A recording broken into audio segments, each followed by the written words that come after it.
Hi hello ನಮಸ್ಕಾರ ಸ್ನೇಹಿತರೆ. ಇಲ್ಲಿ ಕುಸುಮ ಹಾಗೆ ತಾಂಡವ್ ಮುಖಾಮುಖಿ ಆಯಿತು. ಇಲ್ಲಿ ಭಾಗ್ಯ ಹೋಗ್ಬಿಟ್ಟು ಸೂಪರ್ವೈಸರ್ ಹತ್ರ ಎಲ್ಲ ಸತ್ಯ ಹೇಳಿಬಿಟ್ರೆ ಈತ ಶಾಕ್ ಆಗಿದ್ದೆ. ಯಾಕೆ ಅಂಥದ್ದು ಏನಾಯಿತು ತಿಳ್ಕೊಬೇಕು ಅಂದರೆ ಈಗಲೇ ನಮ್ಮ ಈ ಚಾನಲ್ನ ಸಬ್ಸ್ಕ್ರೈಬ್ ಮಾಡಿ ಹಾಗೆ ಒಂದು ವಿಡಿಯೋವನ್ನು ಪೂರ್ತಿಯಾಗಿ ನೋಡಿ. ಇಲ್ಲಿ ತಾಂಡವ್ ತನ್ನ ಅಮ್ಮನ ಫಾಲೋ ಮಾಡ್ಕೊಂಡು ಹೋಗ್ತಿದ್ದಾರೆ. ಇಲ್ಲಿ ಅಮ್ಮ ಕುಸುಮ ಅವರು ಆಟೋದಲ್ಲಿ ಹೋಗ್ತಾ ಹೋಟೆಲ್ ಹತ್ರ ಇಳಿತಾರೆ. ಹೋಟೆಲ್ ಹತ್ರ ಇಳಿತಿದ್ದಾಗೆ ಅಮ್ಮ ಯಾಕೆ ಇಲ್ಲಿ ಇಳಿದ್ರು ಅಂತ ತಾಂಡವ್ ಅನ್ಕೋತಿದ್ದಾರೆ. ಅವರು ಈ ಬದಿ ರೋಡಲ್ಲಿದ್ದಾರೆ. ಅಷ್ಟರಲ್ಲಿ ಓನರ್ ಬಂದಿದೆ. ಏನಮ್ಮ ಕುಸುಮ, ದಿನೇ ದಿನೇ ಈ ರೀತಿ ತಡ ಆಗಿ ಬರ್ತಿದ್ರೆ ನಾನಂತೂ ಸುಮ್ಮನೆ ಇರೋದಿಲ್ಲ, ಇನ್ನು ಮುಂದೆ ಈ ರೀತಿ ಬಂದರೆ ನಿನ್ನ ಕೆಲಸದಿಂದ ತೆಗಿಬೇಕಾಗತ್ತೆ ಅಂತ. ಇಲ್ಲ ಸರ್, ಇನ್ಯಾವತ್ತೂ ಈ ರೀತಿ ತಡ ಆಗೋದಿಲ್ಲ ಅಂತ ಹೇಳಿ ಒಳಗಡೆ ಹೋಗ್ತಾರೆ. ಏನಿದು ಅಮ್ಮ ಯಾಕೆ ಒಳಗಡೆ ಹೋದ್ರು? ಆ ವ್ಯಕ್ತಿ ಯಾಕೆ ಅಮ್ಮನ ಅಷ್ಟು ಬೈತಾ ಇದ್ರು ಕೂಡ ಅಮ್ಮ ಯಾಕೆ ಏನೂ ಮಾತಾಡದೆ ಒಳಗಡೆ ಹೋದ್ರು? ಏನು ನಡೀತದೆ ಅಲ್ಲಿ ಅಂತ ಅಂದ್ಕೊಂಡಿದ್ದ. ತಾಂಡವ್ ರೋಡನ್ನು ದಾಟಿ ಹೋಟೆಲ್ಗೆ ಹೋಗಬೇಕು ಅಂತ ಬರ್ತಾನೆ. ಈ ಕಡೆ ಹೋಟೆಲ್ಗೆ ಎಂಟ್ರಿ ಕೂಡ ಕೊಡ್ತಾನೆ. ಏನೋ ನಡೀತದೆ ಅಂತ ಗೊತ್ತಾಗಬೇಕು ಅಂತ ಅಂದ್ಕೊಂಡು ಅಷ್ಟರಲ್ಲಿ ಓನರ್ ಏನು ಬೇಕಿತ್ತು ಸರ್ ಅಂದಾಗ ಉತ್ತರ ಕೊಡ್ತಿಲ್ಲ. ಕುಸುಮವನ್ನೇ ಹುಡುಕ್ತಿದ್ದಾನೆ. ಫೈನಲಿ ಅಮ್ಮ ಅಡುಗೆ ಭಟ್ರ ರೀತಿ ರೆಡಿ ಮಾಡಿಕೊಂಡು ಬಂದಿದ್ದೆ. ಇಲ್ಲಿ ಸೂಟನ್ನ ತಗೊಂಡು ದೋಸೆಗೆ ಹದ ಮಾಡ್ತಿರೋದನ್ನ ನೋಡಿ ಅಮ್ಮ ಇಲ್ಲಿ ಕೆಲಸ ಮಾಡ್ತಿದಾರ ಅಂತ ತಾಂಡವ್ ಶಾಕ್ ಆಗ್ತಿದ್ದಾನೆ. ಇದು ಎಲ್ಲದಕ್ಕೂ ಕೂಡ ಎಮ್ಮೆ ಇದ್ದಾನೆ, ಇಷ್ಟೆಲ್ಲ ಆಗಿದ್ವು ಅಂತ ತಾಂಡವ್ ಹೇಳ್ತಿದ್ದಾನೆ. ವಿನಾಕಾರಣ ಭಾಗ್ಯ ಮೇಲೆ ಆಪಾದನೆ ಹಾಕ್ತಿದ್ದಾನೆ. ಆ ಕಡೆ ಭಾಗ್ಯ ಕೂಡ ಇಲ್ಲಿ ಹಿತವ್ರ ಹತ್ರ ಸತ್ಯವನ್ನ ಹೇಳ್ಬಿಡ್ತೀನಿ, ನಾನು ಸೂಪರ್ವೈಸರ್ ಹತ್ರ ನನ್ನಿಂದ ನಿಮಗೆ ತುಂಬಾ ತೊಂದರೆ ಆಗಿದೆ, ನನಗೆ ಕೆಲಸ ಬೇಕೇ ಬೇಕು ಅಂತ ಹೇಳ್ತಾಳೆ. ಅದಕ್ಕೆ ನಿಮಗೆ ಫ್ಲೂಯೆನ್ಸಿನೇ ಬರಲ್ಲ, ನೀವೇನು ಕೆಲಸ ಮಾಡ್ತೀರಾ ಅಂದಾಗ ನನಗೆ ಈ ಕೆಲಸ ಬರದೇ ಇರ್ಬೋದು, ಆದರೆ ನಾನು ಅಡುಗೆ ಅಂದ್ರೆ ತುಂಬ ಚೆನ್ನಾಗಿ ಮಾಡ್ತೀನಿ, ಅನ್ನ ಸಾಂಬಾರು ಓಡಿ ಪಾಲಿ ಎಲ್ಲ ಕೂಡ ತುಂಬ ಚೆನ್ನಾಗಿ ಮಾಡ್ತೀನಿ ಅಂತ ಹೇಳಿದಾಗ ಏನ್ರಿ ಅಂದ್ಕೊಂಡಿದ್ರ ಈ ಹೋಟೆಲ್ನ? ಇದು 5 ಸ್ಟಾರ್ ಹೋಟೆಲ್, ಗಲ್ಲಿ ಹೋಟ್ಲ್ ಅಲ್ಲ. ಅನ್ನ ಸಾಂಬಾರು ವಡೆ ಪಾಯಸ ಪಲ್ಯ ಮಾಡೋದಕ್ಕೆ ಅವತ್ತು ನೋಡಲಿಲ್ವಾ ನೀವು ಅಡುಗೆ ಮನೇಲಿ ಮಾಡಿದ ಅವತಾರ? ಸುಮ್ಮನೆ ಹೋಗಿ ಅಂತ ಹೇಳ್ದೆ ಅಲ್ವಾ? ನಿಮ್ಗೆ ಯಾವುದೇ ಕೆಲಸ ಇಲ್ಲ, ಸುಮ್ಮನೆ ವಿನಾಕಾರಣ ಮಾತಾಡಬೇಡಿ ಹೋಗಿ ಅಂದಾಗ ಇಲ್ಲ, ನನ್ನ ಕೆಲಸ ಬೇಕೇ ಬೇಕು, ನಾನು ಸೂಪರ್ವೈಸರ್ ಹತ್ರನೇ ಎಲ್ಲ ಸತ್ಯ ಒಪ್ಕೊಂಡು ನಾನೇ ಎಲ್ಲ ಸತ್ಯ ಹೇಳಿಬಿಟ್ಟು ಕೆಲಸನ ಹುಡುಕ್ತೀನಿ, ಕೆಲಸ ಕೇಳ್ಕೊತೀನಿ. ನನಗೆ ಅಡುಗೆ ಕೆಲಸ ಕೊಡಲಿಲ್ಲ ಅಂದರೂ ಪರವಾಗಿಲ್ಲ, ಗುಡ್ಸೋದಕ್ಕೇನು ಇಂಗ್ಲೀಷ್ ಬೇಕಾಗಿಲ್ಲ ಅಲ್ವಾ, ಅದನ್ನೇ ನಾನು ಮಾಡ್ತೀನಿ, ಬಟ್ ನಂಗೆ ಕೆಲಸ ಬೇಕು ಅಂದಾಗ ಏನು ಬೇಕಿದ್ರು ಮಾಡ್ಕೊಳ್ಳಿ ಅಂತಾರೆ ಹಿತ ಅವರು. ನಂತರ ಅವರೇನು ಪೇಪರ್ ಓದ್ಕೊಂಡು ಕೂತ್ಕೊಳ್ತಾರೆ. ಪೇಪರ್ ನೋಡ್ತಾ ಅಲ್ಲಿ ಭಾಗ್ಯ ಫೋಟೋ ಬಂದಿರತ್ತೆ. ಭಾಗ್ಯ ಫೋಟೋನ ನೋಡಿ ಶಾಕ್ ಆಗ್ತಾರೆ. ಜೊತೆಗೆ ಈ ಏಜಲ್ಲಿ ಗಂಡ IT ಕಂಪ್ನಿಲಿ ಇದ್ದರೂ ಕೂಡ ಏಜನ್ನ ಮೀರಿ ಸಂಸಾರನ ತೂಗಿಸ್ಕೊಂಡು ಫಸ್ಟ್ ಕ್ಲಾಸಲ್ಲಿ ಪಾಸ್ ಆಗಿರೋ ಭಾಗ್ಯಗೆ ಅಭಿನಂದನೆನ ಸೂಚಿಸಿರ್ತಾರೆ. ಅದನ್ನು ನೋಡಿದ್ರೆ ಅವಳಿಗೆ ಖುಷಿ ಆಗುತ್ತೆ. ತಕ್ಷಣ ಹಿತ ಕೂಡ ಭಾಗ್ಯದಿಂದನೇ ಬರ್ತಾರೆ. ಅಷ್ಟರಲ್ಲಿ ಈ ಕಡೆ ಭಾಗ್ಯ ಸೂಪರ್ವೈಸರ್ ಎಲ್ಲಿ ಅಂತ ಕೇಳ್ಕೊಂಡು ಹೋಗ್ತಿದ್ದಾಳೆ. ಲಾನಲ್ಲಿ ಇರ್ತಾರೆ. ಅಲ್ಲಿ ಯಾರನ್ನೋ ತರಾಟೆಗೆ ತಗೋತಿರ್ತಾರೆ. ಭಾಗ್ಯ ಅದನ್ನು ನೋಡಿ ಶಾಕ್ ಆಗ್ತಿದ್ದಾರೆ. ಬಿಕಾಸ್ ಅವ್ರು ಯಾವುದೋ ಇವೆಂಟ್ ಮ್ಯಾನೇಜ್ಮೆಂಟ್ಗೆ ಹೋಗಿರ್ತಾರೆ, ಬಟ್ ಅದನ್ನು ಸರಿಯಾಗಿ ಮಾಡಿದೆ ಕಂಪ್ಲೇಂಟ್ ಬಂದಿರುತ್ತೆ. ಅದು ಅವ್ರನ್ನ ರೆಗ್ಯುಲರ್ ಕಸ್ಟಮರ್ ಆಗಿರ್ತಾರೆ. ಹಾಗಾಗಿ ಅವ್ರು ತುಂಬ ಅಪ್ಸೆಟ್ ಆಗಿದ್ದಾರೆ. ಇದರಿಂದ ನಮ್ಮ ಹೋಟೆಲ್ಗೆ ಕೆಟ್ಟ ಹೆಸರು ಬರುತ್ತೆ. ಎಂದೂ ಕೂಡ ನಮ್ಮ ಹೋಟೆಲ್ ಈ ರೀತಿ ಕೆಟ್ಟ ಹೆಸರನ್ನ ತೊಗೊಂಡಿರಲಿಲ್ಲ, ನಿಮ್ಮಿಂದ ಇಂಥದ್ದೆಲ್ಲ ಎದುರಿಸ್ಬೇಕಾಗಿದೆ.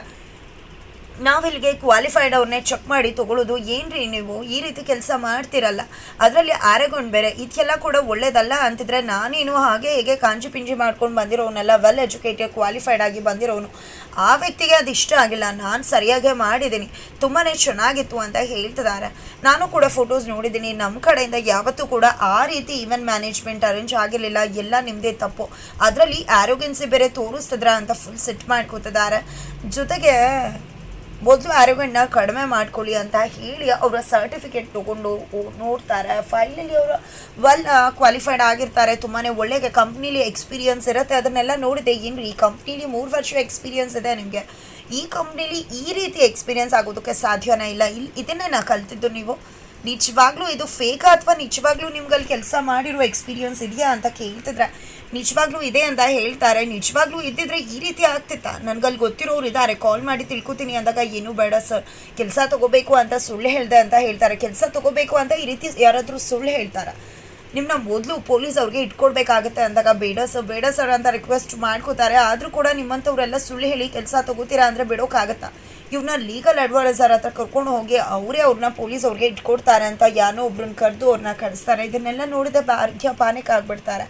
ಏನಪ್ಪ ಸತ್ಯ ಹೇಳಲ್ಲ ಬೇಡವಾ? ಇಲ್ಲ ಸತ್ಯ ಹೇಳಲೇಬೇಕಾಗತ್ತಾ? ಈ ಪನಿಷ್ಮೆಂಟು ಇಂಥದ್ದೆಲ್ಲ ತಪ್ಪಿಗೆ ಇಂಥ ಪನಿಷ್ಮೆಂಟ್ ಎಲ್ಲ ಕೊಡ್ತಾರಾ? ಆದರೂ ನನಗೆ ಗೊತ್ತಿಲ್ಲದೆ ಈ ರೀತಿ ಸೇರಿಕೊಂಡೆ, ನನಗೆ ಗೊತ್ತಿರಲಿಲ್ಲ ಇಂಥ ತಪ್ಪಾಗಿರೋದು ಅಂತ ಹೇಳಿ ಕನ್ಫೆಸ್ಟ್ ಮಾಡ್ಕೊಂಡು ಬಿಡ್ತೀನಿ. ಆಮೇಲೆ ಏನಾಗುತ್ತೋ ಆಗಲಿ, ಆಮೇಲೆ ಮುಂದೊಂದು ದಿನ ಸತ್ಯ ಗೊತ್ತಾಗಿ ನೀನು ಯಾಕೆ ಹೇಳಲಿಲ್ಲ ಅಂತ ಹೇಳಿದ್ರೆ ದೊಡ್ಡ ಅಪಾಯ ಆಗುತ್ತೆ. ಅದ್ರ ಬದಲು ಈಗಲೇ ಸತ್ಯ ಹೇಳೋದು ವಾಸಿ ಅಂತ ತೀರ್ಮಾನ ಮಾಡ್ಕೋತಾಳೆ ಭಾಗ್ಯ. ಹಾಗಾಗಿ ಸೂಪರ್ವೈಸರ್ಗೆ ಹೇಳೋಣ ಅನ್ಕೊಂಡು ಏನ್ರಿ ಇಲ್ಲಿ ನೀವು ಬೆಳಗ್ಗೆ ಕೆಲಸ ಮಾಡಿದೆ ಅಂತ ಕೇಳ್ತಿದ್ರೆ ನಿಮ್ಮ ಹತ್ರ ಮಾತಾಡಬೇಕಿತ್ತು ಸರ್ ಅಂತ ಭಾಗ್ಯ ಸೂಪರ್ವೈಸರ್ ಹತ್ರ ಹೇಳ್ತಿದ್ರೆ ಏನು ಹೇಳಿ ಅಂತ ಹೇಳ್ತಾರೆ. ಆದರೆ ಭಾಗ್ಯ ಹೇಗೆ ಹೇಳೋದು ಅಂತ ಗೊತ್ತಾಗದೆ ಧೈರ್ಯ ಮಾಡ್ಕೊತದಾಳೆ. ಬಿಕಾಸ್ ಸೂಪರ್ವೈಸರ್ನ ನೋಡಿ ಆಕೆಗೆ ತುಂಬ ಅಂದರೆ ತುಂಬ ಭಯ ಆಗ್ತದೆ. ಹಾಗಾಗಿ ಧೈರ್ಯ ಮಾಡಿ ಹೇಳೇ ಬಿಡೋಣ ಅಂತ ಅನ್ಕೋತಿದ್ದಾಗೆ ಈ ಕಡೆ ಹಿತವ್ರು ಬಂದಿದ್ದೆ. ಅವ್ರು ನಿಮ್ಮ ಹತ್ರ ಸಾರಿ ಕೇಳಬೇಕಂತ ಸರ್ ಅಂದಾಗ ಸಾರಿ ಕೇಳಬೇಕಾ ಅಂದಾಗ ಹೌದು ಸರ್ ಅಂತ ಭಾಗ್ಯ ಕೂಡ ಹೇಳ್ತಾರೆ. ಅದಕ್ಕೋಸ್ಕರ ಕೆಲಸ ಟೈಮಲ್ಲಿ ಈ ರೀತಿ ಎಲ್ಲ ಟೈಮ್ ವೇಸ್ಟ್ ಮಾಡ್ತಿದ್ರ ಅಂತ ಹೇಳ್ತಾರೆ. ಲೇಟಾಗಿ ಬಂದಿದ್ದಾರೆ ಅಂತ ಸಾರಿ ಕೇಳಕ್ಕೆ ಬಂದರು ಸರ್ ಅಂತ ಹಿತ ಹೇಳ್ತಿದ್ದಾಗೆ ಇಲ್ಲಿ ಭಾಗ್ಯಗೆ ಶಾಕ್ ಆಗುತ್ತೆ, ಏನು ಮಾತಾಡ್ತಿದ್ದಾರೆ ಅಂತ. ನಂತರ ಇಲ್ಲಿ ಮೊದಲೇ ಇನ್ನೂ ಕೂಡ ಯೂನಿಫಾರ್ಮ್ ಆಗಿಲ್ಲ, ಇದು ಕೆಲಸ ಟೈಮು, ಇಂಥ ಟೈಮಲ್ಲೆಲ್ಲ ಈ ರೀತಿ ಟೈಮ್ ವೇಸ್ಟ್ ಮಾಡೋದು ನಂಗೆ ಇಷ್ಟ ಆಗೋದಿಲ್ಲ, ಮೊದಲು ಹೋಗಿ ಕೆಲಸ ಮಾಡಿ ಅಂತ ಹೇಳಿ ಸೂಪರ್ವೈಸರ್ ಕೋಪ ಮಾಡ್ಕೊಂಡು ಹೋಗ್ತಾರೆ. ಏನಿದು ಹಿತವ್ರೆ, ನೀವೇ ಹೇಳಿದ್ದು ಸುಳ್ಳು ಕೆಲಸ ಇಟ್ಕೊಂಡು ಬಂದಿದ್ದೀರಾ, ಏನು ನೀವು ಮೊದಲು ಇಲ್ಲಿಂದ ಹೊರಡಿ ಅಂತ ಹೇಳಿಬಿಟ್ಟು ಈಗ ನೀವು ಹೀಗೆ ಹೇಳ್ತಿದ್ದೀರಲ್ಲ ಅಂದಾಗ ಹೌದು ನಾನೇ ಹೇಳ್ತಿರೋದು, ನೀವು ಎಲ್ಲೂ ಕೂಡ ಹೋಗ್ತಿಲ್ಲ, ಇಲ್ಲೇ ಕೆಲಸ ಮಾಡ್ತಿದ್ರ, ನೀವು ಏನು ಎಂತು ಅನ್ನೋದು ನನಗೆ ಈ ಪೇಪರ್ ಓದಿದ ಮೇಲೆ ಗೊತ್ತಾಯಿತು, ನನಗೆ ನಿಮ್ಮ ಬಗ್ಗೆ ತುಂಬಾ ಅಭಿಮಾನ ಆಗ್ತಿದೆ ಅಂತ ಹೇಳ್ತಾರೆ.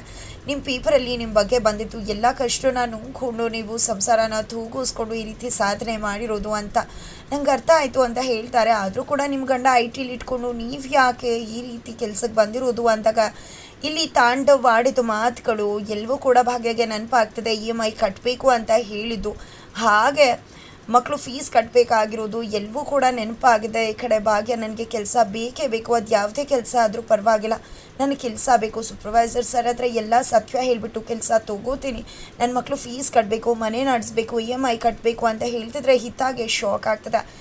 ಇಲ್ಲಿ ಭಾಗ್ಯ ಕಣ್ಣೀರು ಹಾಕ್ತಿದ್ರೆ ಈ ಕಡೆ ಕುಸುಮವನ್ನ ನೋಡಿದ್ದೆ ತಾಂಡವ ಬಂದೇ ಬಿಡ್ತಾನೆ. ಈ ಕಡೆ ವರ್ಕ್ಶಾಪ್ಗೆ ಮಾಡ್ತಿರ್ತಾರೆ. ಕುಸುಮ ಅವರು ಮಗನ ನೋಡಿ ತಬ್ಬಿವಾಗ್ತಿದ್ದಾರೆ. ಏನಮ್ಮ ನೀನು ಇಲ್ಲಿ ಯಾಕೆ ನೀನು ಕೆಲಸ ಮಾಡ್ತಾ ಇದೆಯಾ ಅಂತ ಜೋರಾಗಿ ಗಲಾಟೆ ಮಾಡೋಕೆ ತಾಂಡವ ಮುಂದೆ ಆಗ್ತಿದ್ದಾನೆ. ಹಾಗಿದ್ರೆ ಮುಂದೆ ಏನಾಗುತ್ತೆ ತಿಳ್ಕೊಬೇಕು ಅಂದರೆ ಮುಂದಿನ ವೀಡಿಯೋಗೋಸ್ಕರ ವೆಯ್ಟ್ ಮಾಡಿ.